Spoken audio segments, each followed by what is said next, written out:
மாதிரி போலியான கதைகள், கட்டுக்கதைகள், பொய்கள் தான் சொல்லுவாங்க. இதுக்கெல்லாம் ஆதாரம் என்ன? இந்த அவர் அப்படி செஞ்சானா இப்படி போயிட்டானா, இவர் இப்படி செஞ்சானா அப்படி போயிட்டானா, அந்த மாதிரி கதை தான் எழுதி வச்சிருப்பார்கள். எல்லாம் பொய், அவர்களால போயிருக்காது. நம்மளே அனுபவத்தில் கண்டோம். இப்ப இந்த களியக்காவல் விவாதம் நடந்துச்சா, விவாதம் இந்த டாபிக் தான் நடந்துச்சு. மூழுது இந்த மாதிரி விஷயம் நடந்தது. விவாதம் முடித்து விட்டு நாங்கெல்லாம் வந்து சேர்ந்துட்டோம். அப்ப விவாதம் முடித்து விட்டு போன ஒரு சில எம்ஐ சுலைமான் போன்ற சில சகோதரர்கள் போகும்போது ஒரு ஆக்சிடென்ட் ஆயிடுச்சு. விவாதம் முடிஞ்ச அன்னைக்கு என்ன செஞ்சிருச்சு, பார்த்தீர்களா அவுளியா, அப்ப சொல்லிட்டாங்க, பார்த்தீர்களா அவுளியாக்களுடைய வேலையை பார்த்தீர்களா, என்ன பார்த்தீர்களா, இதுல என்ன இருக்குங்கிற. அதாவது அல்லாஹ் வந்து அன்னைக்கு அந்த விவாதம் பண்ண பிறகு இப்படி நடந்தால் அப்ப வந்து அந்த கருத்து தவறுண்டு ஆயிருமா? அப்படி எல்லாம் பிரச்சாரம் பண்ணார்கள். எனக்கு வர கடமை, அம்பட்டு பேருக்கு வரணும். நாங்களும் நல்லபடியா வந்து சேர்த்தோமே, விவாதத்தில் கலந்துகிட்ட ஆளுக்கு நாங்க எல்லாம் 2 பேருக்கு அப்படி ஆயிருக்கு, மீதி பேருக்கு ஒன்னும் ஆகல. ஆக்சிடென்ட் ஆகி கொஞ்ச நாள் ஆஸ்பத்திரி இருந்தாங்க, கால் உடைஞ்சு போச்சு இல்லையா எம்ஐ சுலைமானுக்கெல்லாம். அப்ப அந்த மாதிரி ஒரு சம்பவம் நடந்து உதாரணத்துக்கு சொல்றேன். இப்படியான ஒரு விஷயத்தை சொல்லி கொண்டுதான் என்ன செய்யறாங்க, பயம் காட்டுவார்கள். நம்ம எதையாவது ஒண்ணு சொல்லியிருப்போம், எங்களுக்கே ஒரு அனுபவம் ஏற்பட்டுச்சு. நாங்க ஊர்ல ஏகத்துவ பிரச்சாரத்தை செய்து கொண்டிருக்கும் பொழுது எங்க ஊர்ல ஒரு பெரியவர் இருந்தார். பெரியவர்னா ஊர்ல முக்கியமான பிரமுகர். அவர் நம்ம கருத்து கொஞ்சம் சப்போர்ட்டா இருந்தார். கரெக்டா தான் சொல்றாங்க, சின்ன பிள்ளை தான் கரெக்டா தான் சொல்றாங்கன்னு சொல்லிட்டு இருந்தார். அவர் வந்து சரி மூத்தா போயிட்டார். எப்படின்னா திலா மூத்தா போயிட்டாரு. ஏன்னா உலகத்துல யாரும் மூத்தா போகாத மாதிரி இவர் தான் முதல்ல மூத்தா போட மாதிரி என்ன செய்யறாங்க, இப்படிலாம் சொல்வார்கள். இந்த மூத்தா போறது இதெல்லாம் வச்சுக்கிட்டு என்ன செய்யக்கூடாது, தடுமாறக்கூடாது. நடந்தால் கூட இது கிடையாது.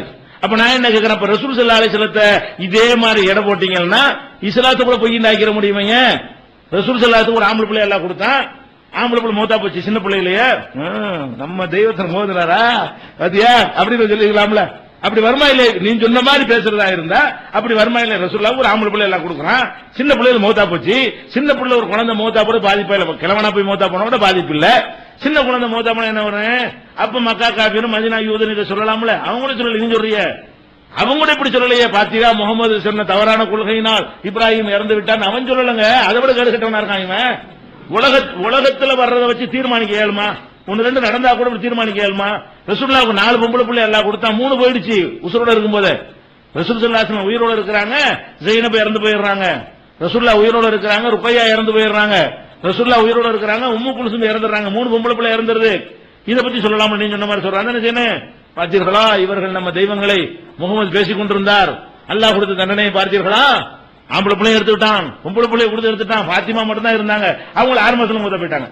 பாத்திமா ரலியல்லாஹு அன்ஹா இருந்தாங்க, அவங்க நீண்ட காலம் வாழ்ந்தாங்களா? ரசூலுல்லாஹ் மூத்தா போய் 6 மாசத்துல மூத்தாயிட்டாங்க, கடைசி பொம்பளை பிள்ளை. அப்ப எத்தனை வயசுல மூத்தா போகணும்னு பாருங்க. அப்ப அந்த ரசூல் ஸல்லல்லாஹு அலைஹி வஸல்லம் வாழ்க்கை அப்படி சொல்ல முடியுமா?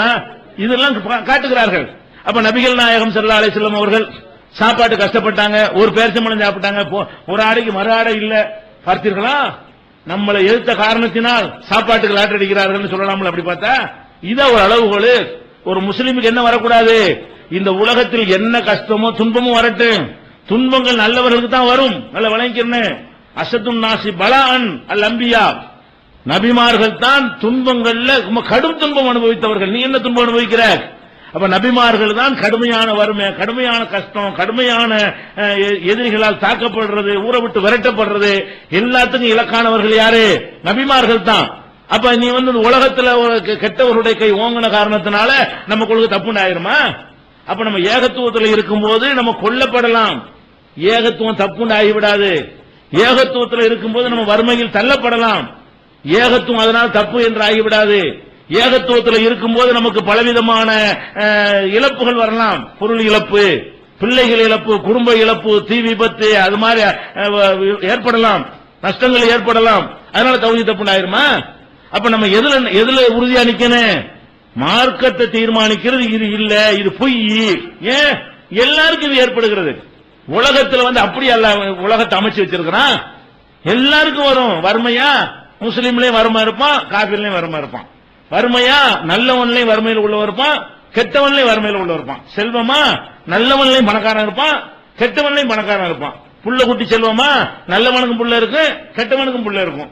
நல்லவனுக்கும் புள்ள இருக்காது, கெட்டவனுக்கும் புள்ள இருக்காது. இந்த உலகத்தில் எந்த ஒன்றுமே அவனுடைய நல்ல கொள்கை கெட்ட கொள்கை அடிப்படையில் தரப்படுகிறது.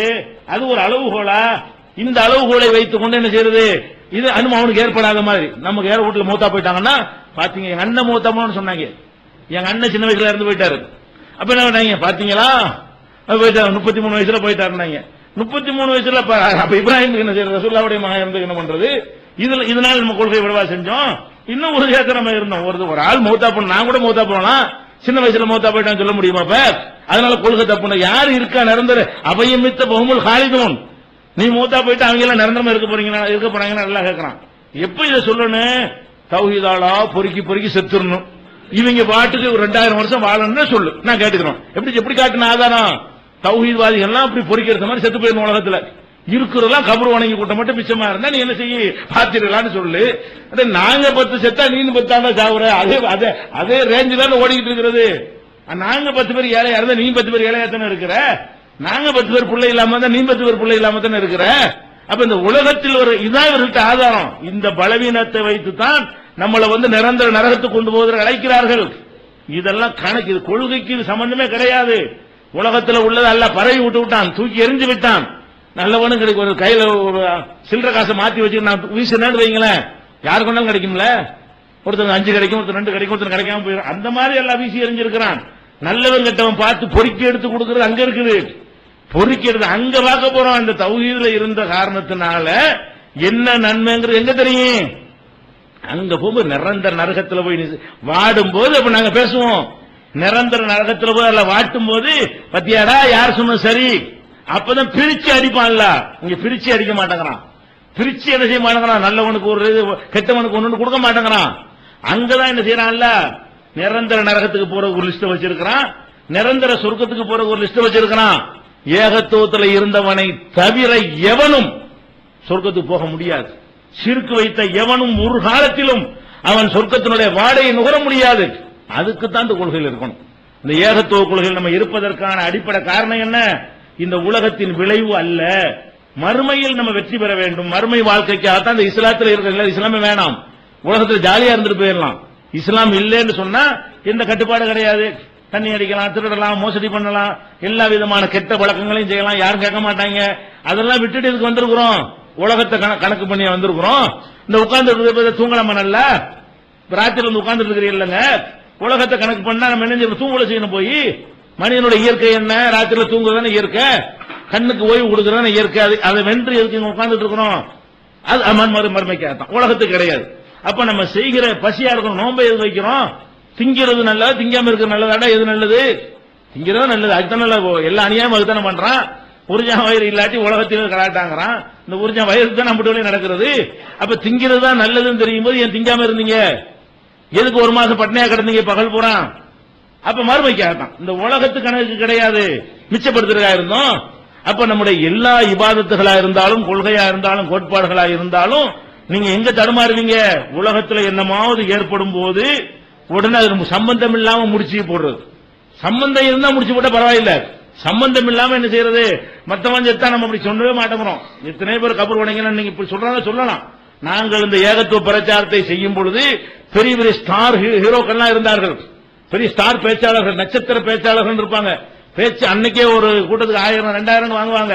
அவங்க எல்லாம் இப்ப எங்க ஒத்தனையும் காணாங்க. பாருங்க எல்லாம் எப்படி தொடச்சிருக்கிறான். தௌஹீதுக்கு பேச்சாளர்கள் அவ்வளவு உண்டாக்கி விட்டுவிட்டு இந்த சிறுக்கு மீளாத சீசன் பேச்சாளர் ஒத்தனையும் காணா. பெரிய பெரிய பிரமுகர்கள், பெரிய பெரிய தலப்பாக்கள்லாம் தொடச்சி எடுத்த மாதிரி பண்ணிருக்காங்க. அதை பத்தி நாங்க பேசியிருக்கோமா? அது பேச மாட்டேங்க. அப்படி வந்தவன் நாளைக்கு இப்படியும் வரும். அது அளவுகோல் கிடையாது, புரிய வைக்கிறதுக்கு சொல்றோம்.